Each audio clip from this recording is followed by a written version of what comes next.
أما الآن مشاهدينا الأعزاء فمع عرض سريع لبعض ما نشاهده الليلة إن شاء الله على شاشة القناة الأولى.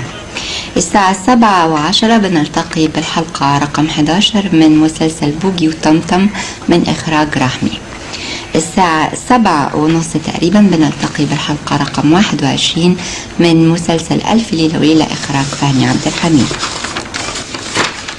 الساعة 8:48 بنلتقي بالحلقة العاشرة من المسلسل العربي المحروسة 85 من إخراج محمد فاضل.